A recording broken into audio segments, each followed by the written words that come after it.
Hello বন্ধুরা, নতুন একটা এপিসোডে আপনাদের সকলকে স্বাগতম জানাই। আজকে চলে আসলাম আবার একটি নতুন এপিসোড নিয়ে। আজকের এপিসোডটার নাম হ্যাপি ভ্যালেন্টাইন্স ডে। গল্প পাঠে আমি অঙ্কুশ, পোস্টার ডিজাইন করেছেন পলাশ ভট্টাচার্য এবং সাউন্ড এডিটিং করেছেন অরিন্দম ব্যানার্জি। যে সকল বন্ধুরা প্রতিনিয়ত ভয়ানক ভয়ানক ভূতের গল্প শুনে নিজেকে ভয় লাগাতে অনেক বেশি ভালোবাসেন, সেই সকল বন্ধুদের বলছি যারা এখনও পর্যন্ত আমাদের চ্যানেলটি সাবস্ক্রাইব করেননি তারা এখনই আমাদের চ্যানেলটি সাবস্ক্রাইব করে রাখুন, কারণ আমরা প্রতিনিয়ত ভয়ানক ভয়ানক ভূতের গল্প আপলোড করে থাকি আর সেই গল্প সবার প্রথমে আপনার কাছে পৌঁছে যাবে। তো চলুন গল্পটি শুনি। আজকের এই গল্পটা সম্পূর্ণভাবে প্রাপ্তবয়স্কদের জন্য। গল্পে কিছু শারীরিক ও মানসিক নৃশংসতার বর্ণনা রয়েছে। লোকের মুখে এই জায়গায় অনেক বদনাম শুনেছি। এখানে যারা আসে তাদের অনেকেই নাকি ফিরে যাওয়ার পর আর নিজের সত্তায় থাকে না। ভ্যালেন্টাইন্স ডে রাতে একটা পার্টি থেকে ফেরার সময়ে এক জায়গায় এসে গাড়ির স্পিডটা একটু কমিয়ে রাহুল এই কথাটা বলতেই মায়া একটু অবাক হয়ে জিজ্ঞেস করে, নিজের সত্তায় থাকে না মানে? রাহুল বলে, মানে তাদের স্বভাব বদলে যায়। আমি শুনেছি কয়েকদিন আগে একজন ডাক্তার এই রাস্তা দিয়ে ড্রাইভ করে বাড়ি ফিরছিলেন। কোনো এক কারণে তিনি এখানে নিজের গাড়ি থামিয়েছিলেন। এরপর কি হয়েছিল জানি না, কিন্তু বাড়ি ফেরার পর থেকেই ওনার স্বভাব পুরোপুরি বদলে যায়। উনি বিবাহিত হওয়া সত্ত্বেও একজন নার্সের সাথে অবৈধ সম্পর্কে আবদ্ধ ছিলেন। কয়েকদিন পর তিনি সেই মেয়েটিকে খুন করে নিজের গলায় দড়ি দিয়ে আত্মহত্যা করেন। এই ঘটনার পর ওনার স্ত্রী বলেছিলেন, এখান থেকে ফেরার পরে উনি নিজের অবৈধ সম্পর্কের কথা স্বীকার করেন আর তারপর থেকে নিজের জীবন আর কাজের প্রতি খুব বিরক্ত হয়ে গিয়েছিলেন। রাহুলের কথা শেষ হলে মায়া হেসে বলে, তোমার এই আষাঢ়ে গল্প শুনিয়ে আমার ভয় দেখানোর চেষ্টা করো না। ডাক্তারের ব্যাপারে আমিও শুনেছি, উনি একজন গাইনোলজিস্ট ছিলেন। একবার একটা অপারেশন করার সময় এক মহিলার পেটে থাকা বাচ্চাটি খুব বীভৎসভাবে মারা যায়। হাসপাতাল কর্তৃপক্ষ ব্যাপারটিকে নেহাত একটা দুর্ঘটনা বলে মহিলাটির পরিবারকে কিছু ক্ষতিপূরণ দিয়ে সেটাকে ধামাচাপা দিয়ে দেয়। কিন্তু আসলে ডাক্তার আহমেদ ও একজন নার্সের ভুলের জন্যই এই সব হয়েছিল। এই ভুলের অনুশোচনায় ওনার মাথা খারাপ হয়ে যায় আর কয়েকদিন পর উনি নার্সটিকে খুন করে নিজেও আত্মহত্যা করেন। অবৈধ সম্পর্কের গল্পটাও সেটাকে সামাল দিতেই হাসপাতাল থেকে তৈরি করা হয়েছিল। রাহুল কোনো উত্তর না দিয়ে হঠাৎ জোরে ব্রেক কষে গাড়ি থামিয়ে দিতেই মায়া জিজ্ঞেস করে, কি হলো? রাহুল একটু ভয় পেয়ে বলে, বুঝতে পারছো না? এই রাস্তায় আসার পর থেকেই গাড়ির স্পিডটা নিজে থেকেই কমে যাচ্ছিল। মনে হচ্ছিল যেন আমি না, বরং অন্য কেউ স্টিয়ারিং নিয়ন্ত্রণ করছে। এখন তো পুরোপুরি থেমে গেল, আমি কিছু বুঝতে পারছি না। রাহুল এবার ইঞ্জিন স্টার্ট করার চেষ্টা করতেই গাড়ির লাইটটা বন্ধ হয়ে চারিদিকে অন্ধকার হয়ে যায়। মায়া বলে, এটা আবার কি হলো? গাড়ি খারাপ হলো নাকি? কিন্তু রাহুলের কোনো উত্তর না পেয়ে মায়া প্রচণ্ড ভয় পেয়ে 3বার রাহুলের নাম ধরে ডাকতেই কান ফাটানো নিস্তব্ধতাকে সরিয়ে একটা বিকট চিৎকার ভেসে আসে। ড্রাইভিং সিটে বসে কেউ বলে ওঠে, আমি রাহুল না, আমি ডক্টর আহমেদ। মায়া একবার ভয়ে চিৎকার করে গাড়ির দরজা খুলে বেরোনোর চেষ্টা করতে থাকে, কিন্তু দরজা লক থাকার কারণে সে নিজের হাত পা দিয়ে দরজার ক্রমাগত আঘাত করতে থাকে। তখনই রাহুল গাড়ির আলো জ্বালিয়ে বলে ওঠে, আরে এভাবে মরো না সোনা, নতুন গাড়ি আমার, দরজা ভেঙে যাবে। মায়া বুঝতে পারে যে ওর সাথে একটা জঘন্য ইয়ার্কি করা হচ্ছে। সে রেগে গিয়ে রাহুলের বুকে আর পেটে চর ঘুষি মারতে শুরু করে। রাহুল হাসতে হাসতে মায়াকে নিজের বুকে জড়িয়ে ধরে ওর ঠোঁটে নিজের ঠোঁটটা বসিয়ে গভীর চুম্বনে আবদ্ধ করে নেয়। মায়াও যেন সব রাগ ভুলে গিয়ে রাহুলকে জড়িয়ে চোখ বন্ধ করে সেই গভীর চুম্বনে হারিয়ে যেতে থাকে। কিছুক্ষণ পর চুম্বন শেষ হলে মায়া নিজের ঠোঁট মুছে বলে, এইরকম ইয়ার্কি আমার একদম ভালো লাগে না, এমনটা আর কখনো করবে না। রাহুল হেসে বলে, সত্যিটা বলো যে ভয়ে তোমার পেছন ফেটে গিয়েছিল। কি ভীতু তুমি?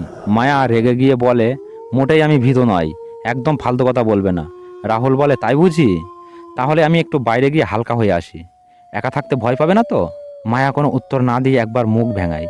রাহুল দরজা খুলে বেরোতে গিয়ে আবার বলে, ভয় লাগলে তুমিও আমার সাথে হালকা হতে চলো, এত রাতে কেউ দেখবে না। মায়া রেগে রাহুলকে চর মারতে গেল। রাহুল হেসে গাড়ি থেকে বেরিয়ে যায়। এরপর একটা সিগারেট ধরিয়ে রাস্তার পাশেই জঙ্গলের দিকে যেতে থাকে। রাহুল যাওয়ার পর মায়া নিজের মোবাইল বের করে ওর একজন সাগরেদকে কল করে। দুজনের মধ্যে কিছুক্ষণ কথাবার্তা হওয়ার পর মায়া বলে, আরে তুই ভাবিস না, আমি অত কাঁচা খেলোয়াড় নয়, এরকম কত ছেলে ফাঁসিয়েছি আগে। মুরগিটা এখন স্বপ্ন দেখছে আজ রাতে আমার সাথে ফুলসজ্জা করার, কিন্তু আমার কাছে ঘুমের ঔষধ আছে। সুযোগ বুঝে ওর ড্রিঙ্কে মিশিয়ে দেব। মালটা ঘুমিয়ে গেলেই ওর সব টাকা, ক্রেডিট কার্ড আর ডেবিট কার্ড নিয়ে ফুরুত হয়ে যাব। বেশ মালদার এবারের মুরগিটা, ভালোই মাল্য পাবো আশা করছি। উপাসে থাকা ব্যক্তিটি বেস্ট অফ লাক বলে কলটা কেটে দিতেই মায়ার ব্যাগ থেকে ঘুমের ওষুধের শিশিটা বের করে কয়েকটা বড়ি নিজেই প্যান্টের পকেটে ভরে নেয়। তখনই হঠাৎ জানালায় একটা তীব্র আওয়াজ হয়। মায়ার মনে হয় রাহুল হয়তো ওকে আবার ভয় দেখাতে চাইছে, কিন্তু এবারে মায়ার এটা ভেবে ভয় হয় যে রাহুল হয়তো ওর কথাবার্তা সব শুনে ফেলেছে। সে তাড়াতাড়ি গাড়ির দরজা খুলে বাইরে বেরিয়ে আসে। হঠাৎ তার মনে হয় একটা ভিজে হাত ওর ডান হাতটা চেপে ধরেছে। সে কাউকে দেখতে পায় না, কিন্তু নিজের ডান হাতের দিকে তাকিয়ে দেখে সেটা জলে ভিজে গেছে। মায়া প্রচণ্ড ভয় পেয়ে রাহুলকে খুঁজতে জঙ্গলের দিকে দৌড়ানো শুরু করে। জঙ্গলের মধ্যে কিছুটা গিয়ে রাহুল একটা ঝিল দেখতে পায়। সেটার কাছে এসে সিগারেটের একটা শুকটান দিয়ে আকাশের দিকে তাকিয়ে ধোঁয়া ছেড়ে মোবাইল বের করে নিজের এক বন্ধুকে কল করে বলে, মালটাকে আজ হাতে পেয়েছি, ফ্ল্যাটে নিয়ে যাচ্ছি। ফ্ল্যাটে ক্যামেরা আর সাউন্ড সেট আপ করা আছে। টোটাল 3টে ক্যামেরা বসানো আছে। ডিফারেন্ট অ্যাঙ্গেলে একদম এইচডি কোয়ালিটি রেকর্ড হবে। মালটা খাসা আছে, পাবলিক লুপে নেবে ভাই। রাহুল মায়ের একটা ছবি ছেলেটির হোয়াটসঅ্যাপে পাঠালে সে রাহুলকে একটা বড় টাকার অঙ্ক অফার করে। সেটা শুনতেই ওর মুখে একটা তীব্র হাসি ফুটে ওঠে আর চোখের মণি দুটো জ্বলে ওঠে। কলটা কেটে রাহুল হালকা হয়ে পেছনে ফিরতেই দেখে মায়া ওর দিকে এক দৃষ্টিতে তাকিয়ে আছে। ওকে আচমকা এখানে দেখে রাহুলের ভয় হয়। ওর মনে হয় যেন মায়া ওর সব কথা শুনে ফেলেছে। নিজেকে সামলে নিয়ে রাহুল বলে, মায়া, তুমি এখানে কখন এলে? ভয় লাগছিল না কি একা? মায়া কোনো উত্তর না দিয়ে একবার হেসে রাহুলকে জড়িয়ে ধরে। রাহুল বুঝতে পারে যে মায়া কিছুই শুনতে পায়নি, তাই নিশ্চিন্ত হয়ে সেও মায়াকে জড়িয়ে ধরে। এবারে মায়া রাহুলের দিকে তাকিয়ে ওর ঠোঁটে তীব্রভাবে চুম্বন করতে শুরু করে। কিছুক্ষণ পর রাহুল বুঝতে পারে যে মায়া ওর ঠোঁটে কামড় দিচ্ছে। সে মনে মনে এটা ভেবে খুশি হয় যে মেয়েটা এবারে দুর্বল হওয়া শুরু করেছে। রাতের ভিডিওটা জম্পেশ হবে। কিন্তু কিছুক্ষণ পরেই রাহুলের ভুল ভেঙে যায় যখন মায়ার তীব্র কামড়ে ওর ঠোঁট ফেটে রক্ত বেরোতে শুরু করে। রক্তের পানসে স্বাদটা মুখে আসতেই সে মায়াকে বলে, কি করছো বলে সরানোর চেষ্টা করে, কিন্তু মায়ার দাঁত যেন সারাশির মতো রাহুলের ঠোঁট আঁকড়ে ধরেছে। রাহুল এবারে সর্বশক্তি দিয়ে মায়াকে ধাক্কা দিতেই রাহুলের ঠোঁট ছিঁড়ে ওর মুখ থেকে আলাদা হয়ে যায়। ব্যথার চোটে সে মাটিতে বসে পড়ে আর ওর মুখ থেকে রক্ত বেরোতে শুরু করে। রাহুল অনুভব করে ওর সারা শরীর জলে ভিজে গেছে। তখনই হঠাৎ দূর থেকে মায়ার কণ্ঠস্বর ভেসে আসে, রাহুল তুমি কোথায়? এটা শুনে ওর আরও ভয় হতে থাকে। মায়া দূর থেকে ওকে ডাকছে, তাহলে সামনে বসা এই মহিলাটি কে? সেদিকে তাকাতেই ভয়ে রাহুলের নিঃশ্বাস বন্ধ হওয়ার উপক্রম হয়। সে দেখে সাদা গাউন পরা, সারা শরীর ভেজা এক নারী মূর্তি পরম তৃপ্তিতে রাহুলের কাটা ঠোঁটটা খাচ্ছে। হঠাৎ সে মাথা তুলে রাহুলের দিকে তাকাতেই রাহুল লক্ষ্য করে যে তার 2 চোখের মণি নেই, পুরো চোখটা সাদা ও সারা মুখে রক্তের ছাপ। সে ভয়ে আর 7-5 না ভেবে দৌড়াতে শুরু করে। জঙ্গলের ভেতর কিছুটা যাওয়ার পর কারোর সাথে ধাক্কা খেয়ে মায়া মাটিতে পড়ে যায়। ধাক্কা অনুভব হতেই মায়া বুঝতে পারে যে ব্যক্তিটির সারা শরীর ভেজা আর বরফের মতো ঠান্ডা। সে ভয়ে চোখ বন্ধ করে চিৎকার করতে শুরু করলে একটা চেনা কণ্ঠ শুনতে পাই, আর ভয় পেও না, আমি রাহুল। মায়া চোখ মেলে রাহুলকে দেখে, উঠে দাঁড়িয়ে বলে, তুমি ভিজলে কি করে? রাহুল বলে, আর বলো না, কাছেই একটা ঝিল আছে, আমি সেখানে টয়লেট করতে গিয়ে পা পিছলে পড়ে গিয়ে পুরো ভিজে গেছি। মায়া একবার ফিক করে হেসে মনে মনে ভাবে, মালটাকে যতটা বোকা ভেবেছিলাম তার থেকে অনেক বেশি বোকা। মায়া এবার গাড়িতে যেতে বললে রাহুল বলে, চলো না একবার ঝিলটা দেখে আসবে, চাঁদের আলো জলের ওপর পড়ে খুব সুন্দর লাগছে, না দেখলে খুব মিস করবে। মায়া সাধারণত এইরকম রোমান্টিক ব্যাপার খুবই বিরক্ত লাগে, কিন্তু রাহুলের মন রাখতে সে ওর সাথে ঝিলের দিকে এগোতে থাকে। ঝিলের কাছে আসতেই মায়া অবাক হয়ে যায়। সত্যি এত সুন্দর প্রাকৃতিক দৃশ্য এখন খুব একটা দেখা যায় না। ঝিলের পরিষ্কার জলে চাঁদের আলোর প্রতিফলনটা যেন এক মায়াবী পরিবেশ তৈরি করেছে। মায়া পকেট থেকে মোবাইল বের করে ঝিলটার ছবি তুলতে থাকে। হঠাৎ পাশের ঝোপের মধ্যে একটা আওয়াজ শুনে সেদিকে তাকায়। রাহুল বলে, ওদিকে দেখো না প্রিয়তমা, সহ্য করতে পারবে না। মায়া ওকে মুখ ভেঙিয়ে বলে, তুমি আর আমাকে বোকা বানাতে পারবে না। আমি জানি শুধু ঝিল দেখাতে আমায় এখানে নিয়ে আসোনি, নিশ্চয়ই কোনো প্ল্যান আছে আমাকে ভয় দেখানোর, তবে এবারে আর সেটা সফল হবে না। এরপর এক লাফে ঝোপের মধ্যে গিয়ে যে দৃশ্যটা দেখে তাতে ওর সারা শরীরে একটা হিমেল স্রোত বয়ে যায়।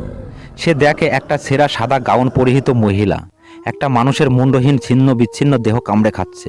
তার মুখে মানুষটার একটা কাটা হাত, আর তাতে আরডি লেখা ট্যাটুটা দেখে মায়া বুঝতে পারে যে হাতটা ওর প্রেমিক রাহুল দেবনাথের। মহিলাটির সারা শরীর বয়ে জলের ফোঁটা চুইয়ে পড়ছে। মায়া স্তম্ভিত হয়ে সেখানেই দাঁড়িয়ে পড়ে। ওর পা দুটো যেন মাটির সাথে আটকে যায়। পেছন থেকে রাহুলের কণ্ঠে কেউ ওর কানের কাছে এসে বলে, আমি তোমায় বলেছিলাম এদিকে না দেখতে, সহ্য করতে পারবে না। সেই অপ্রাকৃতিক থুতনি বেয়ে কিছুটা জলের ফোঁটা মায়ার কাঁধে পড়ে। গাড়িটা ফুল স্পিডে ফাঁকা রাস্তায় পাগলা ঘোড়ার মতো দৌড়াচ্ছে। গাড়ির ভেতরে একে অপরের হাত ধরে বসে আছে রাহুল দেবনাথ আর মায়া সান্যাল। দুজন একে অপরের ছাড়া এক মুহূর্তও থাকতে পারে না। এখনকার দিনে এমন প্রেম খুব একটা দেখা যায় না। মায়া হঠাৎ বলে ওঠে, একটা লাভ স্টোরি শুনবে? রাহুল মাথা নেড়ে হ্যাঁ বলল।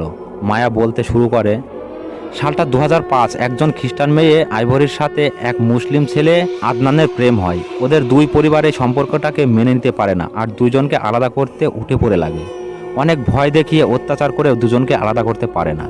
এরপর একদিন আদনান ও আইভরি বাড়ি থেকে পালিয়ে বিয়ে করে। সেই বছর ভ্যালেন্টাইন্স ডে রাতে দুজন বিয়ে করে এক নতুন জীবনের আশায় এই রাস্তা দিয়ে পালাচ্ছিল। ওদের সহযোগিতা করেছিল আদনানের এক বন্ধু আসিফ, কিন্তু ওরা জানতো না যে অফিসের কাছে বন্ধুত্বের চেয়েও টাকা অনেক বেশি গুরুত্বপূর্ণ ছিল। তাই টাকার বিনিময়ে আসিফ ওদের দুজনের পরিবারকে ওদের প্ল্যান জানিয়ে দেয়। ঠিক সময়ে তারা এসে ওদের দুজনকে হাতে নাতে ধরে ফেলে। আইভরি সবসময় প্রভু যিশুর কাছে প্রার্থনা করত যাতে ওদের দুই পরিবার সব ভেদাভেদ ভুলে একে অপরের সাথে মিলে যায়। সেই দিন কিন্তু ওদের দুজনের পরিবার একসাথে মিলে একটা শেষ কাজ করতে এসেছিল, আর সেটা ছিল ওদের দুজনকে প্রাণে মেরে ফেলা। অনার কিলিং মানে পরিবারের মর্যাদা বজায় রাখতে সেই পরিবারের কাউকে হত্যা করা, কারণ সে এমন কাউকে ভালোবেসেছে যাকে তার পরিবার মেনে নিতে পারেনি এবং তাকে বিয়ে করলে পরিবারের সম্মানহানি হবে। দুই পরিবারের পুরুষ সদস্যরা মিলে আদনান আর আইভরিকে বেধড়ক মারধর করতে শুরু করে। আদনান প্রথমে কিছুটা যুদ্ধ করলেও এতজনের সাথে পেরে ওঠে না। আইভরি একবার অসহায় চোখে নিজের বাবার দিকে তাকায়। বাবাই তো ওকে প্রিন্সেস বলে ডাকতো, যখন যা চাইতো এনে দিত। আজ সে নিজের বাবাকে চিনতে পারে না। আদনানের মাথাটা জুতোর তলায় চেপে আইভরির দিকে তাকিয়ে বাবা বলে, তোকে জন্মানোর পরেই মেরে ফেলা উচিত ছিল। তোর এই পাপের জন্যই আমাদের ফল ভোগ করতে হচ্ছে। তোকে নিজের মেয়ে ভাবতেই ঘেন্না হচ্ছে আমার। অনেকক্ষণ মারধরের পর মাটিতে পড়ে থাকা রক্তাক্ত আদনানের মাথা থেতলে দিতে আইভরির দাদা স্টিফেন পাশ থেকে একটা বড় পাথর তুলে নেয়। আইভরি ওকে প্রশ্ন করে, আমরা তো তোদের জীবন থেকে চলেই যাচ্ছিলাম রে, কখনো ফিরে আসতাম না, তবুও তোরা আমাদের কেন মেরে ফেলছিস? এই প্রশ্নের উত্তরটা সে পায় না। হয়তো সেদিন কারো কাছেই উত্তর ছিল না। দুজনকে খুন করে ওদের পরিবার লাশ দুটোর পায়ে ভারী পাথর বেঁধে ঝিলের জলে ফেলে দেয়। পুলিশকে দুই পরিবার থেকে অনেক টাকা দিয়ে বলা হয় কোনো রকম তদন্ত না করতে, কারণ দুজন পালিয়ে গেছে। এতটা বলে মায়া চুপ করে। ওর চোখ দুটো জলে ভরে যায়। রাহুল ওর হাতটা শক্ত করে ধরে ওকে সান্ত্বনা দিলে মায়া আবার বলতে শুরু করে, আদনান ও আইভরি মারা গেলেও ওদের অসম্পূর্ণ ভালোবাসা ওদের এখনও বাঁচিয়ে রেখেছে। ঝিলের জলে কিছু একটা ছিল যে কারণে দুজনের অতৃপ্ত আত্মা সেখানেই আটকে যায়। জলকে যখন যে পাত্রে রাখা হয় সেই পাত্রের রং ও আকার ধারণ করে। ঠিক তেমনই ওদের আত্মাও ঝিলের জলের মায়াবী ক্ষমতা বলে যে কোনো জীবন্ত প্রাণীকে ছুঁয়ে সেই প্রাণীর আকার ধারণ করার ক্ষমতা পায়। এখনকার দিনে ভালোবাসাটা খুব সস্তা হয়ে গেছে। সবাই এটাকে একটা খেলা মনে করে। কত মানুষ সত্যি ভালোবেসেও হেরে যায়, আর সেখানে কিছু মানুষ ভালোবাসা পেয়েও টাকার লোভে, আসক্তির লোভে বা সাময়িক সুখের লোভে সেটার বদনাম করে দেয়।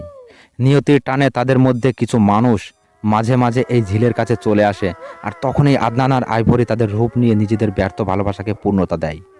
মায়ার কথা শেষ হলে রাহুল হেসে ওকে জড়িয়ে ধরে। ওরা দুজন গাড়ির রিয়ার ভিউ মিররের দিকে তাকায়, যেখানে মায়া ও রাহুলের প্রতিচ্ছবির বদলে আইভরি ও আদনানের প্রতিচ্ছবি ভেসে ওঠে। আজকের গল্পটা এই পর্যন্তই। বন্ধুরা, গল্পটা কেমন লাগলো আমাদের কমেন্ট করে জানাবেন। গল্পটা যদি আপনাদের এতটুকু ভালো লেগে থাকে তাহলে বন্ধুদের মাঝে শেয়ার করে বন্ধুদের একটু শোনার সুযোগ করে দেবেন। নমস্কার।